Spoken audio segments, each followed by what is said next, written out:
On est aujourd'hui lundi le 27 octobre et c'est le bruit qu'on entend ce matin. Il est 11h30 du matin.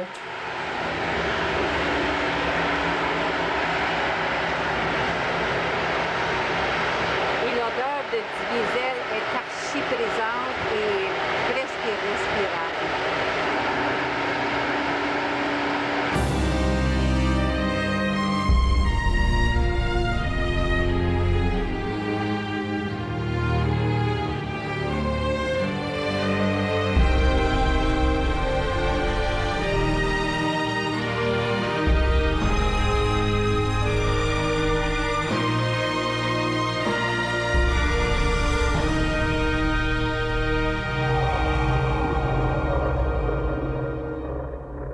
Comment avez-vous été informé qu'il y aurait un puits de gaz de schiste qui serait tout près de chez vous? On n'a pas été informés. Les gaz de schiste, là, ça a commencé parce que j'ai rencontré des machines que j'avais jamais vues auparavant.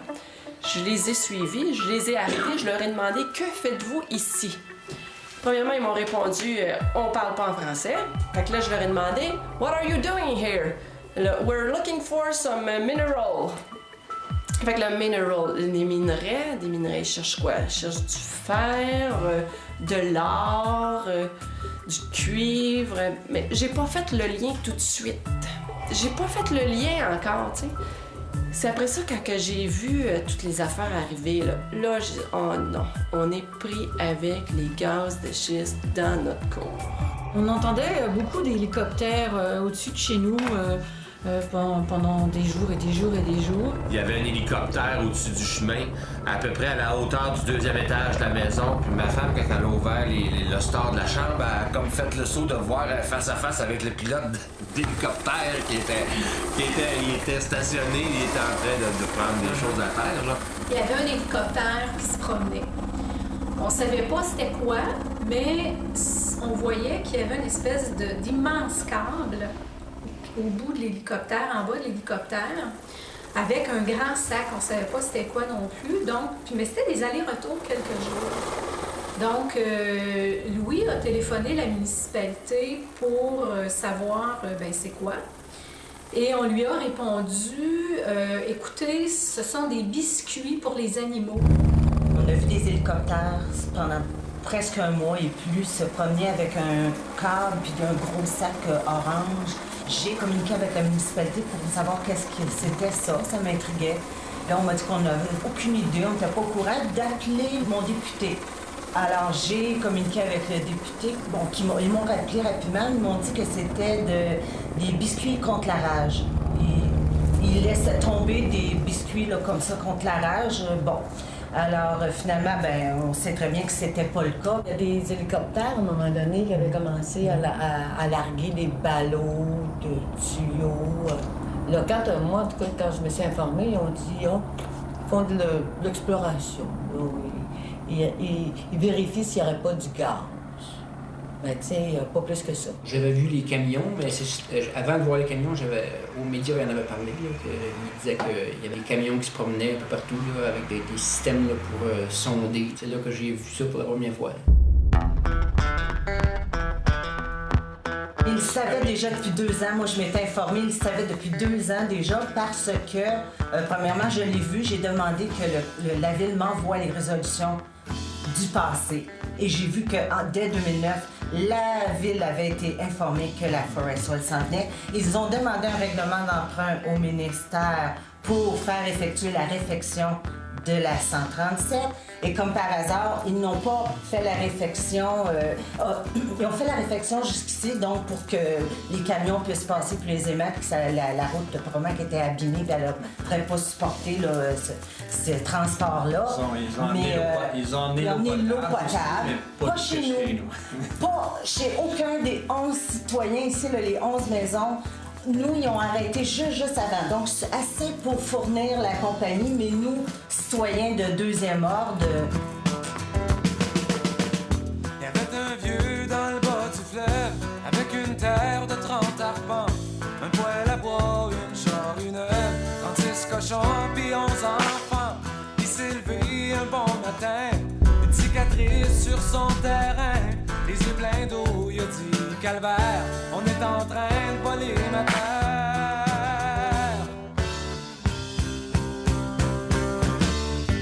Quand t'es ben tranquille chez vous, assis à compter les hivers, et à te mêler tes affaires, j'ai de quoi sur le cœur, mais j'ai pas le cœur à te le dire. Quand que ça a commencé, on avait juste hâte que ça finisse.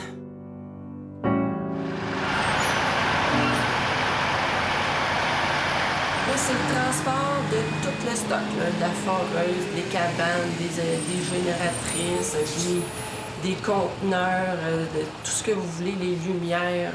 Ça a tout passé, ça, ici en avant. Là, ils ont parti la foreuse. Là, M. Perron est venu nous voir. Il nous a demandé si... ben là, elle travaillait pas, là, elle faisait juste rouler au idle, comme on dit, là. Mais il est venu me demander comment je trouvais ça. Ben, j'ai dit que c'était très agressant. Il dit, oh, ça n'a même pas commencé encore à forer. Parce que là, ils ont fait un mur là, d'une dizaine, une douzaine de pieds tout autour. Sauf que nous, on dort au 2e étage ici, hein. Puis ils venaient prendre le test de son sur le bord de la rue. Puis ici, bien, avec le garage et la maison, ça fait une résonance. Et les maisons, c'est connu pour être une boîte de résonance encore plus forte. Puis là, la foreuse, bien, elle était située au-dessus du mur qui avait mis de terre tout autour. Donc, le son, quand il ventait nord-ouest, ça se répercutait directement dans notre chambre. Là. Le problème pour dormir, c'est qu'on est à côté d'un quartier industriel là, qui run 24 heures sur 24. C'est comme s'il y avait un gros camion diesel qui était parqué dans ma cour là, puis qui marchait toute la nuit. Là. Il y a même des nuits qu'on a été obligés d'aller dormir au sous-sol parce qu'on n'était plus capable de dormir. On n'était pas capable de s'endormir. Mon conjoint se lève à 5 heures, il arrive ici à 6, 7, 8, 9 heures le soir. Puis il travaille avec des machineries lourdes toute la journée. Fait que quand il arrive le soir, c'est comme s'il continuait à travailler comme toute la nuit. Là. Le moral en prend un coup, on devient agressive, on n'est pas patiente, tout nous agresse. Puis c'est qu'on est impuissant devant ça, là, on peut pas rien faire. C'est eux qui décident. Là, ça marche là, 24 heures sur 24. Quand ils mettent des rallonges, là, ça fait bedding, bedding. Que ce soit 2 heures, 3 heures, 5 heures du matin, eux autres, ça leur dérange pas, ils travaillent. Fait que là, M. Perron, je l'ai appelé plusieurs fois, même pendant la nuit, pour lui dire, regardez, là, je dors pas, là. J'ai été réveillée par l'usine de gaz de schiste à côté de chez nous.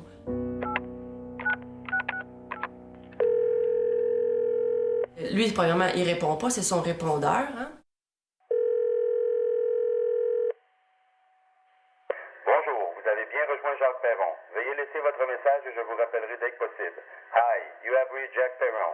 Please leave your message. I will call you back as soon as possible. Thank you.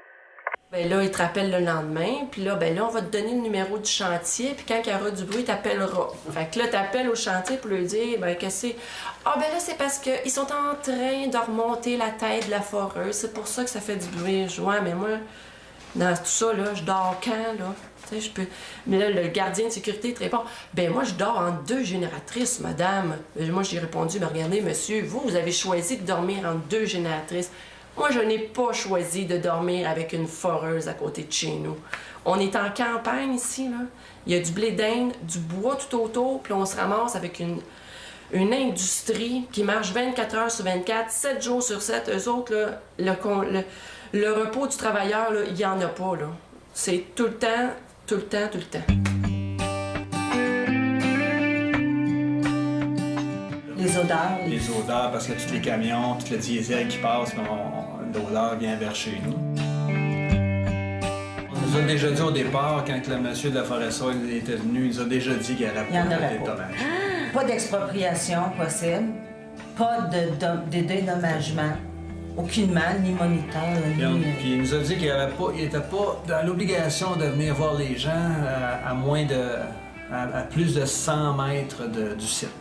Alors que nous, on est à 600 mètres, et 500, puis notre étang est... on est très près, là. Aux représentants de la compagnie Forest Wall, moi, je me mets à lui poser des questions en lien avec ce que j'ai entendu dans les médias, puis tout ça. Puis du revers de la main, c'était comme toutes les questions que je posais, la dévaluation de ma maison. Est-ce que ma maison va être dévaluée? Mais voyons donc, c'était comme... J'étais sans dessin de poser ces questions-là. Puis je disais, ben nous autres, on n'a pas l'aqueduc, là. Puis vous allez aller prendre de l'eau, là. Puis là, il me dit, ben voyons donc, comment ça vous n'avez pas l'aqueduc? Il dit, je suis pas au courant de ça. Mais en même temps, il dit qu'il n'est pas au courant de ça. Mais à un moment donné, il nous dit, on va venir analyser votre eau dans le puits. Donc, c'était déjà... Fait que moi, j'ai de plus en plus douté. Puis toutes les questions, c'était comme toujours là, du revers de la main. Ben non, c'est pas polluant. Ben non, il n'y a pas du bruit. Ben non, il n'y aura pas tant de camions. Ben non, c'est pas nocif. C'est pas dangereux. Vos assurances, s'il n'y a pas de trouble, les compagnies, voyons, pourquoi vous nous posez ces questions-là, madame? Là? Pour qui vous nous prenez, là? Et je lui ai dit, écoutez, monsieur, je ne vous crois pas. J'ai dit, je vous fais pas confiance. Et là, bon, je pense qu'il était assez insulté. On a passé à peu près 1h30 avec lui là, pour débattre de la question. Et là, moi puis Louis, on s'est regardés quand il est parti, puis notre univers venait de s'écrouler.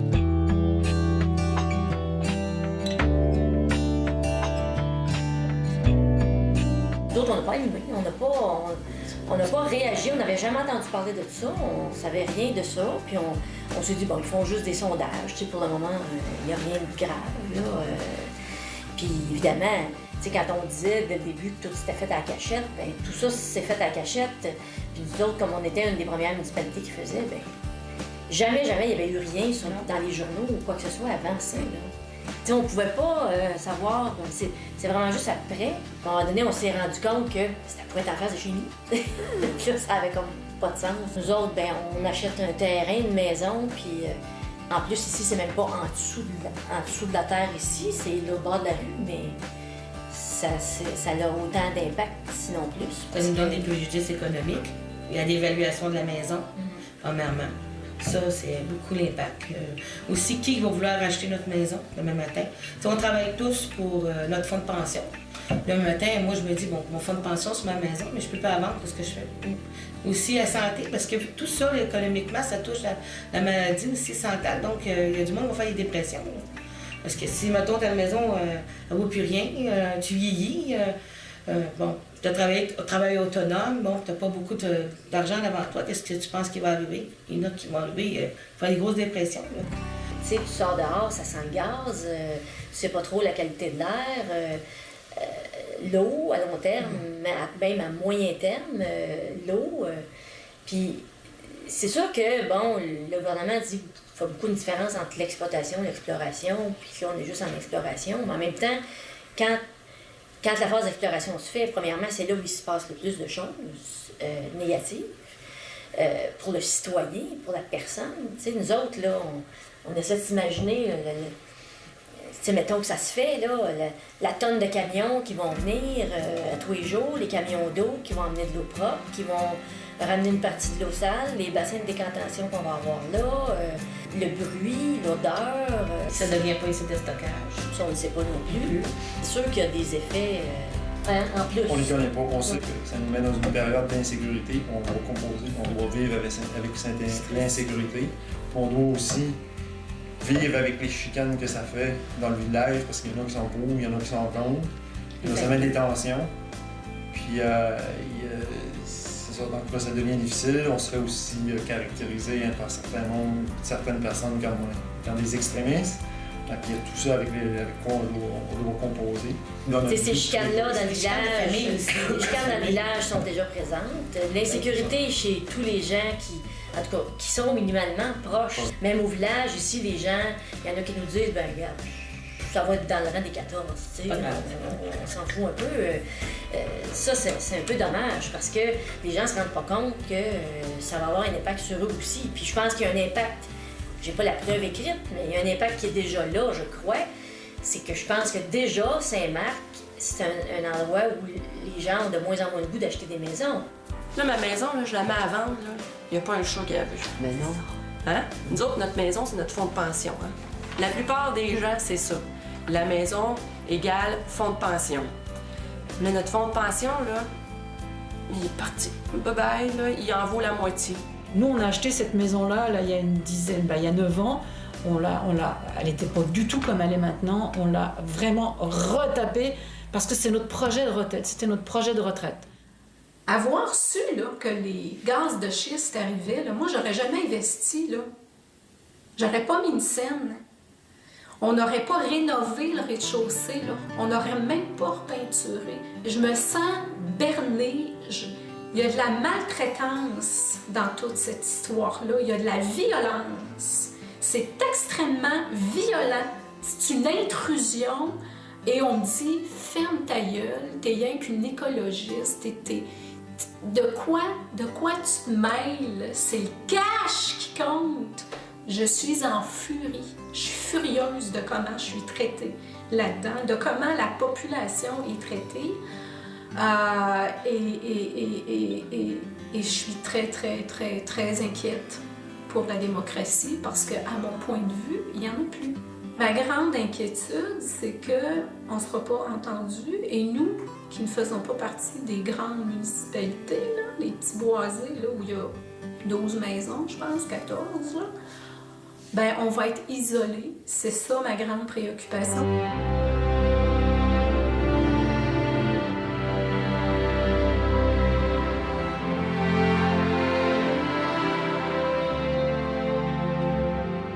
Si les installations de gaz de schiste s'installent, puis que ça fait comme ce qui se passe aux États-Unis, c'est que les gens ne savent même plus comment dire ce qu'ils vivent, puis savent même plus, ils sont même plus capables d'exprimer leur mécontentement, parce que pour finir, on vient les brimer dans leur milieu.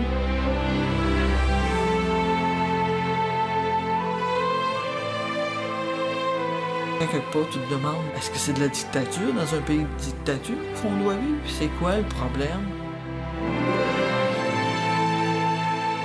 Un autre fermier qui disait, ben oui, mais s'ils font ça là, ça va me permettre de payer mes comptes.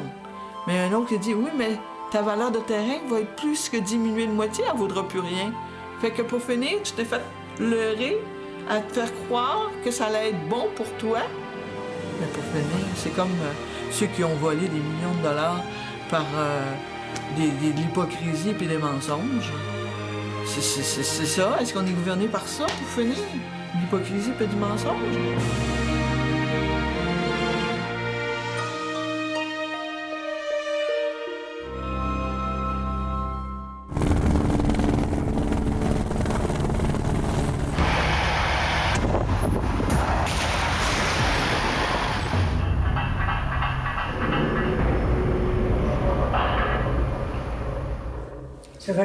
On savait rien. Il n'y a pas personne. Même à la municipalité, même le conseil, ils n'ont pas été informés non plus. Ce qu'ils se sont fait dire, c'est que ce qui est en dessous de la terre, ça ne nous appartient pas. Donc, le gouvernement décide que n'importe qui peut creuser ou une compagnie peut creuser, puis nous, on n'a rien à dire.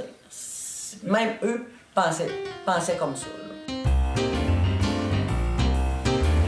Tu veux, je te montre quoi? Où il est le puits? Ils ont foré juste l'autre côté de la rivière, là, à peu près à un demi-kilomètre, même pas. Là, on voyait la flamme ici, c'est sûr. Ils ont pris de l'eau en amont, juste l'autre côté de la courbe là-bas, de la rivière. Est-ce qu'on vous avait averti qu'il y aurait Pas du tout. Pas du tout. Je suis allée au village et puis eux non plus n'étaient pas au courant d'absolument rien. Il y avait des permis conformes, une quinzaine de permis, et on n'avait rien à dire. Alors moi, j'ai posé la question au village, est-ce que ça va nous donner de l'argent? Ils ont dit non, pas du tout. Mais on n'en savait pas plus à ce moment-là. Moi, je leur ai demandé, est-ce que vous allez avoir assez de redevances pour construire bien des hôpitaux parce qu'il va y avoir bien du monde malade? On a appelé la MRC, on a dit à MRC, ils doivent savoir ça. Puis c'était pas au courant non plus. Donc on a été rencontrer les gens dans leur camion, on a posé des questions, des numéros de téléphone, ils ne voulaient pas le donner. Tant qu'on n'a pas la réponse, on ne part pas d'ici. On est chez nous, vous n'êtes pas chez vous. C'est parce qu'ils ne voulaient rien dire. Puis là, on a appelé. Vous avez appelé où? Ici, à Montréal? Non, en Alberta. Ah, en Alberta. Non, c'est pas nous qui décident, hein? C'est à Calgary qui décide. C'est même pas... Puis Calgary, bien là, ça vient du... Eux autres, c'est juste ceux-là qui s'occupent de l'exploitation. Les têtes dirigeantes, c'est Colorado, Denver. On a été mis au courant parce qu'on voyait les hélicoptères qui se stationnaient un peu partout dans la région, ce qui est quand même un peu hors du commun. Puis toutes ces grosses machineries-là là, qui déposaient les vibrations parce qu'ils faisaient vibrer le sol un peu. On a été mis au courant physiquement, mais pas par des voies officielles et tout. Et je vous dirais que la seule chose qu'on a su à un moment donné, c'est que la personne chez qui s'est fait le puits, lui a eu des pourparlers avec la compagnie et tout, et on a su que ça avait marché entre lui et la compagnie, et puis là, à un moment donné, le puits a commencé à s'installer. Eux, ils pensaient qu'il y aurait un puits. Mais le scénario possible, c'est peut-être 40 puits. La visitation, qu'est-ce qui nous attend? On ne sait même pas. Et même la façon de fracturer le sol, on ne sait même pas comment ils font. C'est qu'ils ont creusé 3 kilomètres de profondeur. De profondeur. Donc, t'es plus bas que le niveau de la rivière. On sait pas. On sait pas rien. Ça prend beaucoup d'eau. Ils prenaient leur eau ici, en amont. Dans la rivière? Dans la rivière. Un gros tuyau qui remontait de l'eau.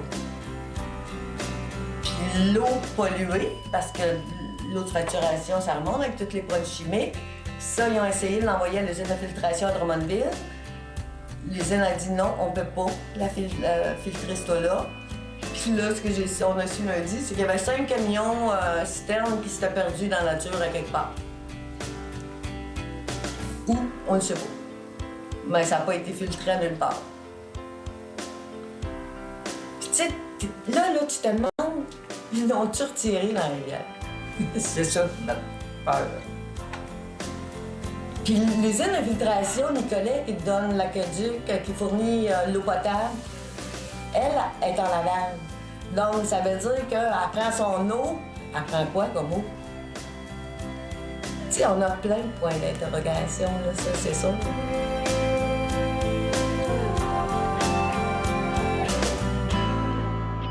Puisait de l'eau dans la rivière pour lancer dans le puits. Et par contre, on sait que toute l'eau usée a été dirigée vers une usine de filtration, qui serait la ville de Drummondville. Et là, je peux pas vous le dire. Et même, on a su récemment que quelques camions étaient trop forts en certains éléments que la ville de Drummondville a refusé de les traiter.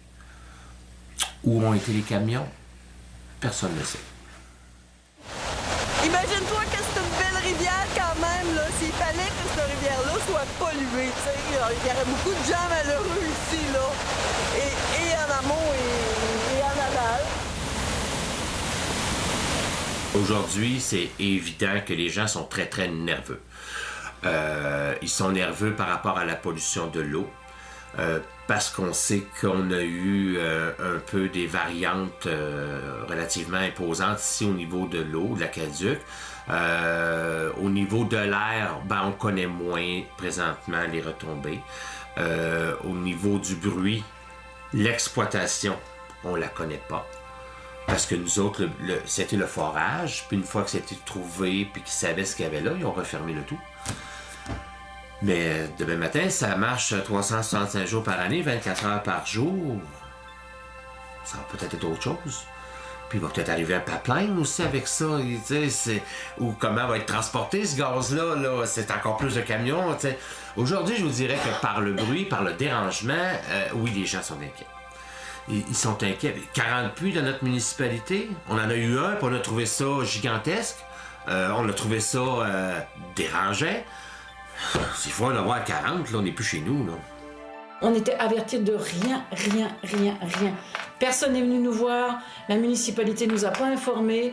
On s'est retrouvés donc avec ce puits derrière. Ils sont capables d'exploiter 20% du gaz qu'il y a présentement. Fait qu'il y a 80, même qu'il soit parti, il va rester 80% encore qui est là. Avec un de mes amis, on apprend qu'il y a une réunion à Saint-Hyacinthe. On y va tous. Il y a un monsieur qui est là pour répondre à nos questions. Et une des questions qui m'avait le plus jeté sur le doigt, en fait, sa réponse était quand ça sera terminé, un puits, lorsqu'il est fermé, une semaine plus tard, la responsabilité revient à l'État. Ce qui fait que s'il y a des dommages, arrangez-vous avec. Et ça moi, j'étais pas prêt à l'accepter. Le monde, c'est sûr qu'il est inquiet là, face aux 594 produits chimiques qu'ils peuvent mettre dans dans la machine, la fracturer le sol. Là. On a un lait de qualité ici au Québec. Tous les 2 jours, on prend une analyse, un échantillon de lait pour voir si tout est correct. Mais il n'y a pas 50 000 analyses, là. Ils analysent juste pour voir s'il y a des bactéries dedans, s'il y a des antibiotiques et c'est quoi les autres facteurs. Mais les polluants, là, toute la liste de polluants qu'il y a dans ces gaz de schiste-là, ils ne les décèlent pas, là. Ça, on ne le sait pas, hein, ça. Puis s'il y a un problème, ça va être nous à le prouver. Mais ils ont des compagnies assez fortes que, allez donc prouver. Là, ils vont dire c'est votre eau qui était déjà pas bonne avant. Ceux qui devraient nous protéger dans tout ça, c'est eux qui nous ont vendus en quelque part. Et là, c'est là qu'on est impuissant. C'est là que moi, ça m'enrage. Et c'est là qu'il y en a d'autres qui coulent tranquillement vers des dépressions. On a un sentiment d'impuissance à quelque part. On est Goliath, c'est-à-dire David contre Goliath. Et ça va être dur, ça va être dur. On pense qu'on est moins que rien parce que de toute façon, regarde, ta terre, elle t'appartient même pas. Je vais en faire ce que je veux. Puis si je veux les creuser dans le milieu de ton terrain, je vais y aller pareil. À un moment donné, oh là, ça va pas. Ce qui me fait peur, c'est que je suis pas entendue de la part des gouvernements. Qu'ils en mettent un dans le cours aussi, là. Ça serait peut-être une bonne chose pour eux autres. Peut-être qu'ils verraient qu'est-ce qui se passe, puis c'est quoi les bruits, puis c'est quoi que... Comment est-ce que c'est? Comment ça se fait que le gouvernement a donné ces permis-là? Comment ça se fait? Tu sais, sans que personne soit informé. C'est ça qui me choque, parce qu'on les paye nos impôts, on les paye nos taxes, puis écoute, avant de faire des affaires comme ça, ben écoute, peut-être qu'ils devraient informer la population. Qu'on nous dise qu'on a réellement besoin de ça. Moi, je connais personne qui chauffe au gaz, à part les grandes industries, là, encore, qui le prennent. Sinon, il y a d'autres ressources. Si c'est pour vendre aux Américains, ça semble aller vers ça aussi. Qu'est-ce qu'on tire, nous, de ça? On a-tu besoin de ce gaz-là à tout prix? Est-ce vraiment nécessaire? Ça va-tu vraiment nous enrichir, premièrement? En tout cas, nous autres, avec les informations qu'on a eues, ce que Pierre a fait, on a la preuve aussi que ça n'enrichira pas le Québec. Premièrement, c'est toutes des compagnies externes. C'est des compagnies privées. Nous, ici, là, le soir, les lumières sont fermées. Et là, on a un arbre de Noël gigantesque à côté, ça monte à 150 pieds, c'est éclairé à la grandeur. Il y a un drapeau du Québec au bout. Ça nous a horriblement, en tout cas, atteint, en tout cas moi.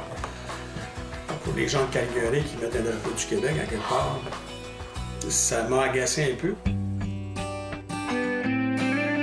T'sais, nous, on n'a pas déménagé, là, puis on est passé d'un milieu rural à un milieu industriel, là, puis je suis restée chez nous. T'as l'étable qui est là, puis t'as le remblai, puis à l'arrière du remblai, c'est le puits. Ça, c'est nos voisins qui sont aussi près que nous. Et puis les camions passaient entre les petits buissons ici. Juste à l'arrière des petits buissons. Fait que c'est à peu près à 15 mètres de la maison. C'est une terre qui est cultivée. C'est sûr que ça ne nous dérange pas qu'il y ait de la machinerie agricole parce que ça ne dure pas. Hein. Ils viennent semer, ils viennent récolter, puis c'est fini. Mais là, c'est sûr que quand c'est incessant puis ça va durer 10 ans, hein, c'est sûr que c'est moins le fun. C'est juste là. Qui s'occupe de nous? La municipalité, il peut rien. Les MRC, ils peuvent rien. Il n'y a pas personne qui peut rien, là. Ça va se mettre à creuser partout. Puis là, il n'y en a pas beaucoup de puits. Mais je te garantis que s'ils se mettent à forer des puits à 130 mètres des maisons, dans toute la vallée du Saint-Laurent, puis ils veulent en mettre 10 000, ça va faire une méchante cohue sociale, là. Parce que nous, on ne s'est pas trop plein, mais il n'y a pas beaucoup de puits, là. Mais c'est sûr que s'ils se mettent à en mettre partout, c'est pas le fun. T'sais, les gens me disent, ben oui, mais gars, en Colombie-Britannique, ils se plaignent pas, eux autres. Ben oui, mais ils sont à 800 km dans le bois, là. C'est pas dans le Gazland, puis c'est au Québec, puis c'est à côté de chez nous, puis venez voir, c'est à côté, là. Je l'ai pas inventé, moi, là.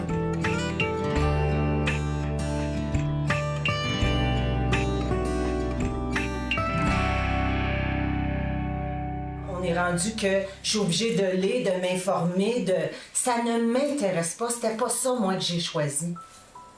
J'aime pas ça. J'aimerais ça ne plus avoir à m'inquiéter, à me soucier, à me renseigner, à m'abreuver de ça constamment. C'est très désagréable. On était un petit peu obligés à devenir des experts dans ce milieu-là, dans le fond, en se renseignant. Mais c'est pas vraiment dans nos intérêts. Tu sais, peut-être si on avait été au courant avant, peut-être je n'aurais acheté des clés moto, moi, ici, là. Pour pas en avoir depuis. J'aurais pu en acheter des permis. Puis si j'avais voulu, peut-être que j'aurais pu les vendre 1000 fois le prix à Talisman après. Mais comment ça procède, ça, cette histoire-là? Ça part du gouvernement, ça s'en va dans le privé. On entend dire que, bon, Junex aurait eu 80% des claims. Je sais pas, on n'est pas au courant, là. Ça se dit, là. On le lit dans les médias, puis on le lit. Bon, admettons que c'est Junex, là, 80% des claims. Comment ça se fait que là, on a du Questia, il y a du Talisman, il y a du Gastem? Qu'est-ce qui s'est fait, là? Est-ce que vraiment Junex a eu 80% des claims? Il les a revendus après? On ne sait pas ce qui s'est passé. Et si on avait tout... Comment ça procède, ça? Puis à quel endroit là-dedans les citoyens auraient pu, en fait, dire « Hey, j'en veux, moi, des claims. » Il faudrait connaître ce processus-là. Puis à partir du moment où on comprend ce processus-là, pas sûr que tout ça là, est fait dans l'intérêt du public. Le gouvernement, il est généreux ici, je sais pas. Ouais. Il est très généreux, il donne les forêts, il donne l'eau, ouais, 2 piastres. Le camion citerne à Sainte-Marie, 2 piastres, un gros camion citerne qui demande. T'imagines? À ma maison, moi, c'est sûr que si je la mettais en vente là, j'aurais jamais le prix que je voudrais. J'ai un puits à côté. À moins de quelqu'un qui soit réellement mordu d'avoir du gaz ici, et encore. Alors nous, on aura tous les inconvénients sans aucune compensation.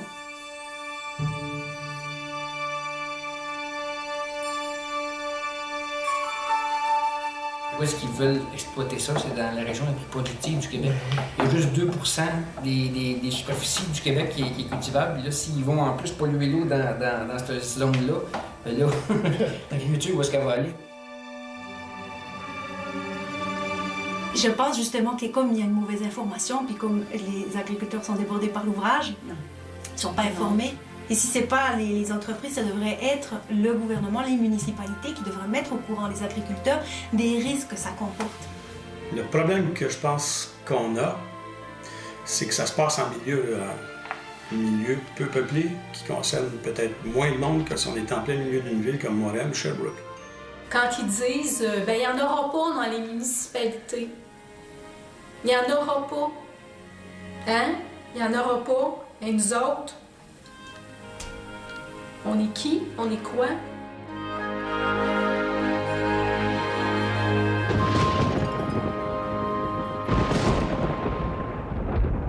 Mais savez-vous ce qui est le plus déplorable aussi, ça me revient là?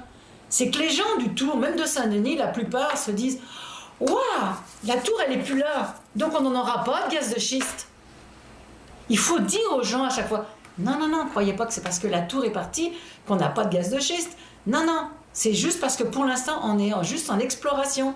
Mais en exploitation, elle va revenir. Ah bon.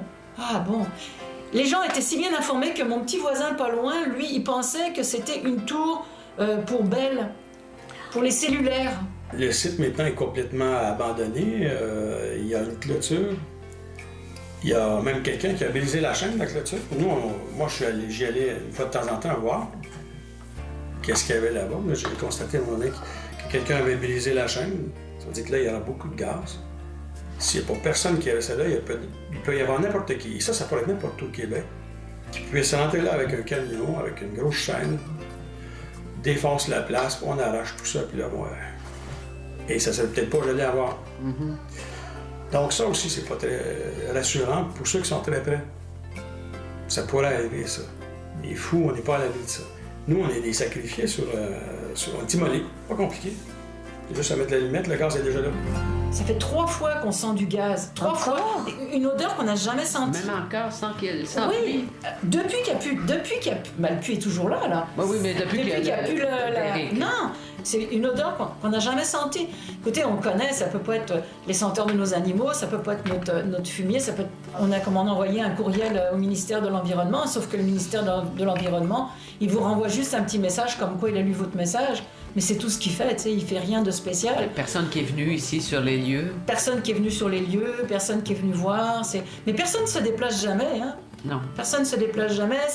Vous savez, je trouve ça inacceptable parce que c'est de la violation de domicile, c'est de la violation de notre vie de tous les jours, c'est l'insécurité, on ne sait pas ce que l'avenir va faire de ça, tu sais. Puis on nous dit on en fait un là, mais on peut en faire un autre dans 1 kilomètre. Ça peut être partout. J'habite la Présentation. J'habite sur le rang Salvaille-Sud. Oui. Et vous savez que le puits, probablement le plus problématique... c'est celui qui fuit, ça? C'est celui qui fuit. Il habite, et pas très loin, là, sur Salvaille-Sud. Donc, on a une rivière qui nous sépare. Moi, c'est à travers un reportage de M. Bruno Beauregard qui a passé sur TV Cogeco, une toute petite télé. Mm-hmm. On a appris que l'avis d'infraction avait été émis le 17 janvier 2011. Puis l'avis d'infraction concerne l'émission d'un contaminant dans l'environnement. L'infraction, c'est d'avoir émis, dégagé ou rejeté ou permis l'émission, le dépôt, le dégagement ou le rejet d'un contaminant, soit du méthane, dont la présence dans l'environnement est susceptible de porter atteinte à la vie, à la santé, à la sécurité, au bien-être ou au confort de l'être humain. On ajoute un peu plus bas que ces émissions pourraient engendrer une contamination de l'eau souterraine. Ça, c'est l'avis d'infraction. Dans son reportage, on entend la voix de Mme Lapalme. Mme Lapalme, c'est la directrice de notre municipalité. Ce qu'elle raconte dans ça, c'est qu'elle a appris par les médias le problème avec le puits, l'avis d'infraction. Qu'elle s'est dépêchée à cause des citoyens inquiets, comme moi, dans la municipalité, puis qu'elle a téléphoné, entre autres, à M. Paquin, qui se trouve être le directeur régional d'Estrie et de Montérégie. Ce qu'il lui aurait répondu, on l'entend à travers ses propres mots de Mme Lapalme, c'est qu'il aurait soutenu qu'il n'y avait pas de problématique environnementale et pas de gaz qui s'échappe en surface du sol. Par ailleurs, dans un reportage de découverte qui a été diffusé le 18 septembre 2011 à Radio-Canada, on apprend qu'à la présentation, en fait, le problème, c'est un problème de gaz en migration. Puis qu'il y a des émissions de méthane à la surface du sol, à 45 mètres tout le tour de la tête du puits. Et ça, à des concentrations de 16 %. Dans le reportage, on dit ce qui est jugé très élevé. Moi, je ne connais pas ça, je ne suis pas une scientifique, mais malgré le fait que notre nappe phréatique soit maintenant à risque de contamination, parce que c'est écrit noir sur blanc, là, ce gouvernement-là accorde à votre comité le pouvoir de recommander, s'il juge pertinent, de procéder à des forages ou à des fracturations pour fin d'acquisition de connaissances scientifiques. Moi, ce que j'aimerais vous recommander, c'est que les expériences soient faites pour qu'à nous soit restitué qu'est-ce qu'on avait avant que les gardiens viennent s'installer chez nous. On avait 2 choses. La première, c'était qu'on avait une tranquillité d'esprit. Ça, je l'ai perdu, puis je sais que votre comité, il n'a pas la baguette magique pour me la redonner. Je l'ai perdu pour toujours chez nous. Je veux vous dire que moi, où est-ce que j'en suis? J'en suis à ce que quelqu'un se lève au gouvernement puis me dise « Lynn, je m'excuse. J'ai fait une erreur, puis je le ferai plus. » C'est là que moi, j'en suis. Pour moi, les 2 groupes à qui je peux accorder une véritable légitimité, ce sont les journalistes. Sans eux, j'aurais pas l'information pour me défendre et de venir vous dire que ça n'a pas de bon sens. Puis l'autre groupe, c'est le regroupement des citoyens de la vallée du Saint-Laurent qui essaye de faire quelque chose. On est 64 comités à vous dire que ça n'a pas de bon sens. Voilà qui n'a rien de rassurant. Au Québec, la contamination possible d'eau souterraine par un puits de gaz de schiste inquiète le ministère de l'Environnement. C'est un chercheur de l'Université de l'Alberta qui a fait la découverte, mais il refuse de dévoiler le nom de la société responsable et l'endroit où se situe le puits. Jacques Bissonnet. Du gaz dans l'eau, peut-être. Un chercheur albertain qui refuse de dévoiler l'origine de ces échantillons prélevés au Québec affirme qu'il y aurait une contamination des eaux souterraines par les gaz de schiste à un certain endroit, sans plus de précision toutefois. Selon le chercheur, les échantillons d'eau proviennent de différentes sources d'un même puits et il se contente d'ajouter qu'il a trouvé des traces de gaz dans l'eau souterraine. Il est cependant incapable de déterminer avec certitude la provenance du gaz. Est-ce le procédé de fracturation? S'agit-il d'une mauvaise cimentation ou encore est-il là naturellement? Impossible de l'affirmer selon le chercheur. Un porte-parole du ministère de l'Environnement...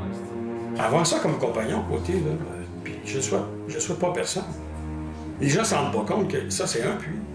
C'est un puits. Ça fait du bruit et nous, on l'entend. Ça pue. Tantôt, ça va être des camions qui vont se promener ici par centaines. Sur notre oreiller, la nuit, quand ils creusaient, on avait des vibrations. Quand ça a commencé, on avait juste hâte que ça finisse. Notre univers venait de s'écrouler. Oh non, on est pris avec les gaz de schiste dans notre cour.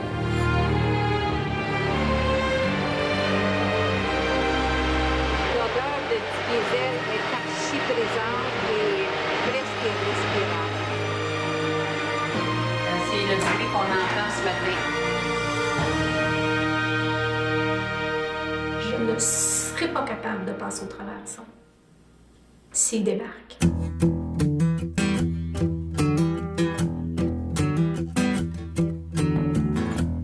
Faites un vieux dans le bas du fleuve, avec une terre de 30 arpents, un poêle à bois, une charrue neuve, 36 cochons et 11 enfants. Il s'est levé un bon matin, cicatrice sur son terrain, les yeux pleins d'eau, il a dit calvaire, on est en train de voler ma terre. Oh, oh. Quand t'es bien tranquille chez vous, ici à compter les hivers, puis à te mêler tes affaires, j'ai de quoi sur le cœur, j'ai pas le cœur à te dire.